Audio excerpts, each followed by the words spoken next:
the challenge that I have to burden, he physically has to burden the challenge of having one leg.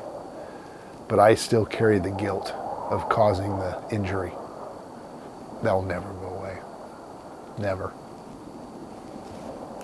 I can take him to turkey hunt and duck hunt and deer hunt and catch fish. I can give him whatever I can provide. But at the end of the day, he is an amputee. And he'll have to carry that burden forever. I see a spark in the making. I hope the rain don't come too soon. You've got a hand for the taking. And I'm about to take you to the moon. I see a spark in the making. I hope the rain don't come too soon. You've got a hand for the taking. And I'm about to take you to the moon.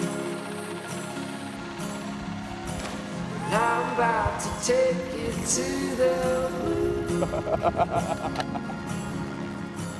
And I'm about to take you to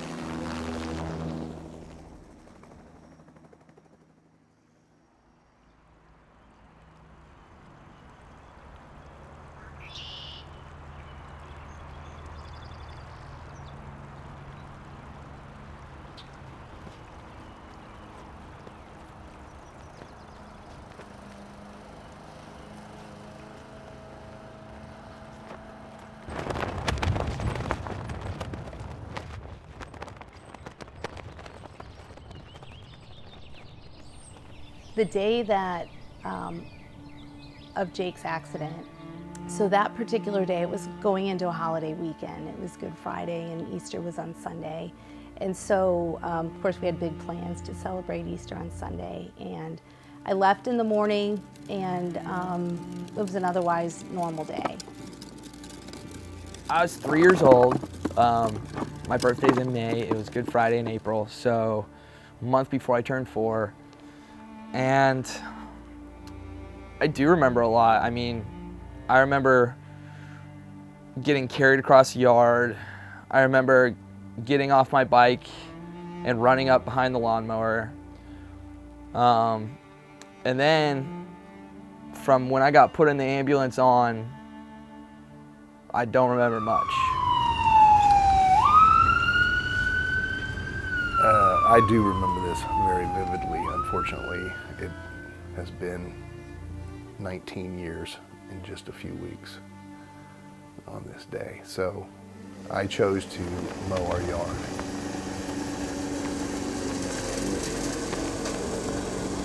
I was mowing this section of the yard, and we had our babysitter sitting in the garage, and Jake was riding his bike on the driveway. I finished that section and I started to then come over to this section of the yard to mow. Along the house was tight enough where he couldn't turn the lawnmower around, so he had to reverse out of the side of the house. Well, one thing led to another, and I ran up behind him to tell him something. You know, I don't even remember what anymore. But he ended up kicking in reverse, and he ended up backing over me. I picked up the phone, and Brett was screaming in the background, and he said, "Honey, something horrible has happened. I've done something terrible." He kept saying, "I've done something terrible." He said, "I've done something so bad." And I just said, "What happened? You have to tell me what happened." And he said, "I ran over Jake with the lawnmower."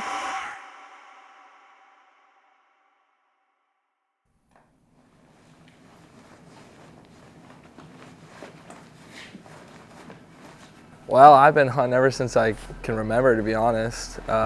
Started out deer hunting and duck hunting from a very young age, probably 4 or 5. And I've loved it ever since. It's become a real passion of mine. And honestly, one of my best hobbies. Probably see less ducks up there, but hopefully the ducks we see will be more Streeted. workable. Gotcha. It's that time of year you just have to make adjustments. Yeah, right. Animals just fascinate me in general, and especially waterfowl, like why a duck does what it does. I think that's really what drives me out in the morning, is just the more you're out and more you're in the wetlands, the more you learn, the more you see different scenarios and the different way waterfowl acts, and they're different every day and they're unpredictable. And frankly, I think the more knowledge you have about them, the better. And the only way to learn about them is to go out and get out there and see what they do and try to figure out why they're doing it. And that's the big question here, is why do ducks do what they do? And I don't understand it half the time, but honestly, that drives me a lot, just to go and figure out why they do what they do.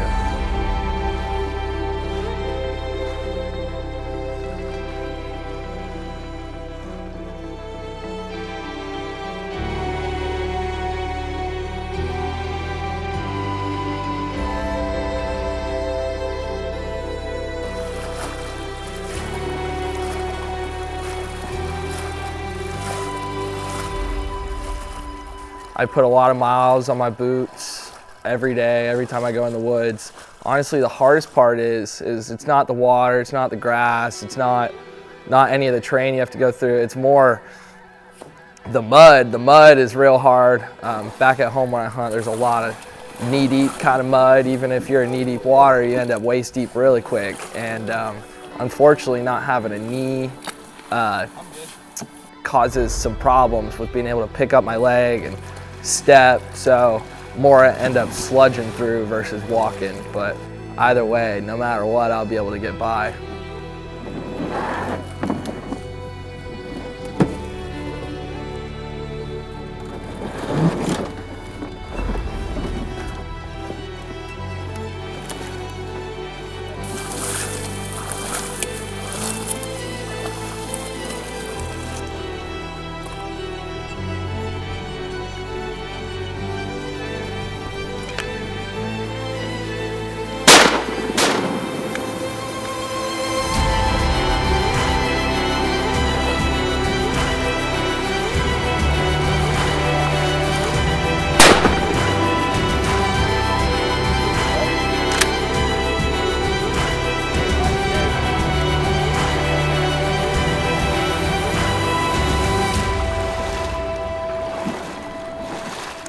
You know, it is what it is.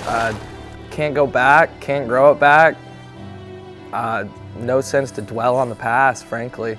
Gotta just live life to the fullest, day by day. I shoot a lot of blackjacks. It'll up your shooting game quick.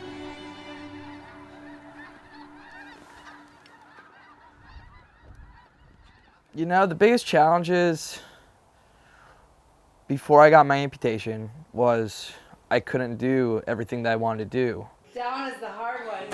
Good job. You know, that piece of bone had been amputated from the right side of his leg. And they said, here's what we're gonna do. We're gonna go in, we're gonna rebuild the end of his femur, take skin grafts from his left leg, and we're gonna close up the wound. And we're gonna heal up his toes.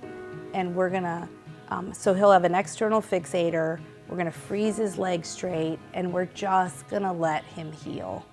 I had a walker for many years. I mean, you know, I've grown up fascinated by the outdoors. I love reptiles, snakes, creepy crawlies. Depending on the surgery and where I was at, my point of recovery, I was really limited on my mobility. And that's just, yeah, it didn't work with me. Guilty, yes. People asked, well, how do you carry the burden? And today, which has been almost 19 years, I carry that burden today. And I feel guilty today. I mean, he went through all the stages of grieving and, you know, healing. But he would come downstairs and we'd be he would just have to get away. Like when Jake would cry, Brett said, he's like, I can't do it. I just can't. And, you know, and I understood that. And so I think there were times where it was Jake and I. And so when I think about that bond today, it's interesting because Jake has a connection with both of us. in different ways, which is really special because, you know, he's got two people that will always have his back, and I think he trusts and relies on both of us. But the marriage part, you know, we heard statistics. We were told statistics. They told us, you know, here's what happens when situations like this happen. I mean, we had financial pressure. We had, you know, mental and emotional situation happening. We had a kid who we couldn't figure out what to do because we were trying to save his leg. But, you know, Jake, over the course of 4 years, I want to say we were up to 30 surgeries. Jake was having more surgeries than he was having birthdays.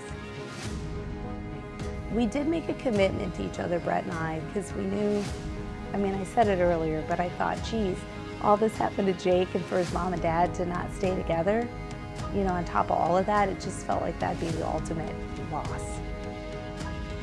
There is no way that we would have done this without the grace of God.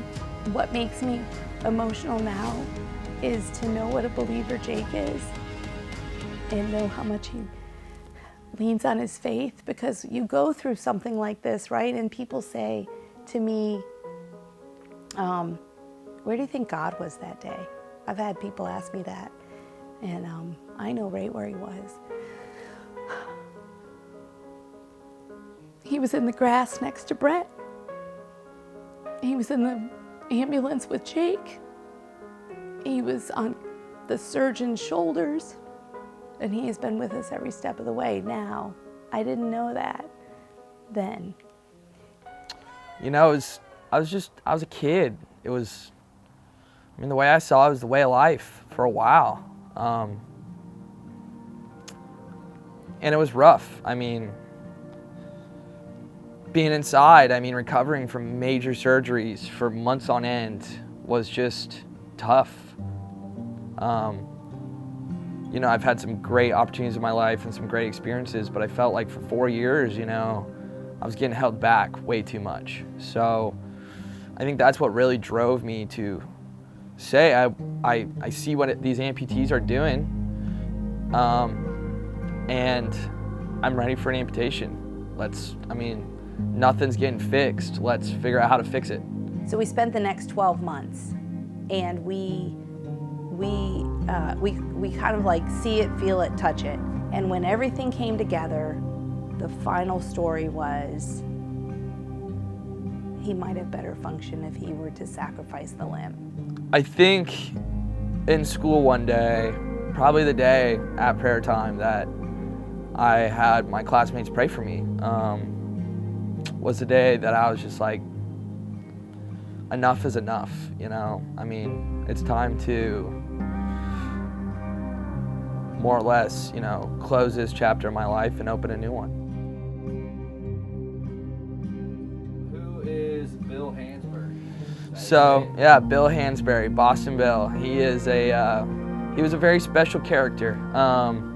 So on the day of my amputation, we were driving from Orlando to St. Pete. We were on the way to the hospital for my amputation, and I was sitting in the back seat. Both my parents are there. Well, I look out the window and I say, oh my gosh, look, there's an amputee. What are the odds? Riding his bike down the side of the road. Well, actually I say riding his bike, he'd fallen over.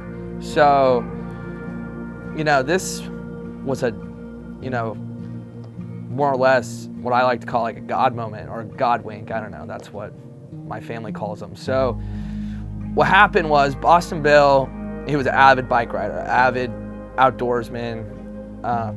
Well, he had these cleats that he wore on the bottom of his shoes that clicked into his bike pedals. So when he was riding his bike, you know, his feet wouldn't come off his pedals on his prosthetic. Well, apparently, what he told us is for years, he rides his bike for miles and miles. He was a part of a big bike riding crew. And for some reason, this day, he was pulling up to a stoplight and, you know, you'd unclick somehow. I guess I don't really understand how it worked, but he'd unclick his clips on his pedals and step his foot down. Well, for some reason, he was coming up to a stoplight and he couldn't unclick his pedals. Well, that so happened to be the time when our family was driving by, so I said, my dad looked at me when I saw it, when I said, oh my gosh, look, there's an amputee. He said, you want to meet him? I said, yeah. Brett does a double take, and the next thing I know, Brett whips the truck around, like literally, and we pull up, we hop out, and we were like, hey, we're the Bainters. He's like, okay. So it all happened really quickly, but we were like, we're on our way right now with this little guy who is going to have an elective amputation. And we just said, we cannot believe that it's not divine that we're standing here together right now. You've been bike riding. And he goes, oh yeah, I drove 60 miles today on my bike, and I'm 80. He got down on his knee and he said, Jake, you're gonna do whatever you want. It's gonna be amazing. So we hugged, we exchanged no, we didn't exchange numbers. We told him we were going to All Children's. I think that's what we did, if I remember correctly. And we loaded back in the car and went on our way. Went to the hospital, went through my amputation, everything went very smoothly. Well, the next day, he shows up at the hospital, says, where's Jake Bainter? I know he's getting his leg amputated, I wanna see him. And from that day forward, honestly, we had just a very special friendship, family bond. Yeah, he was a great guy. We spent a lot of time together. He helped me get me back on my feet, taught me how to ride a bike again. And unfortunately, 2 years ago, he passed away. But for the 8 or 10 years that I knew him, he was one of my most special friends. And we had a 7-year difference age gap, but you would have never thought it. Everything that happened to him, it didn't slow him down. It didn't deter his interest. It kept him, actually, it's what filled his soul and gave him something to look forward to. And so when I think about now that he's in this world of, wildlife ecology, and he wants to be a biologist, and he's gonna be in, waders and muck boots and, water and marsh, and despite his prosthetic, he will not give up on his dream. And he will not allow anything to not allow that to come together.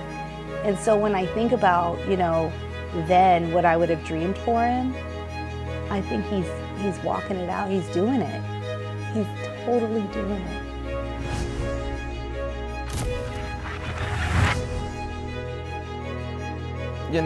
One thing that I've learned in my life is I've learned it can always be worse. It's all about mindset. The worst thing that's ever happened to a person is the worst thing that's ever happened to a person. I mean, they don't know how much worse it can be. And I've been put in some situations in my life and met some people, been around a lot of different amputees and disabled people and seen some tragedies. And like I said, one thing encouraged me is I know that it can always be worse and that I've got it good. I mean, at the end of the day, I lost a leg, but I didn't lose anything else. I mean, I've got it good. I do as I please. I'm happy every day. I've met other amputees that maybe lose both legs, or maybe have lost both legs and both arms. And, at the end of the day, I can only imagine what that's like. I can't relate, so I'm just thankful that I've got it how I've got it. I've got it good, so. Me and Dad, we're hunt buddies. We go on trips together, we hunt together a lot. We've just had some incredible moments in the woods together, watching the crazy outdoors unfold right in front of our eyes. He's my best friend. He's the first one I call whenever I'm not with him. If anything super exciting happens, we shoot a limited ducks, we kill a bird, shoot a big buck. He's my first phone call. As badly as I hate to admit it, he's probably taught me most of what I know. Even though I don't want to make his head too big. So.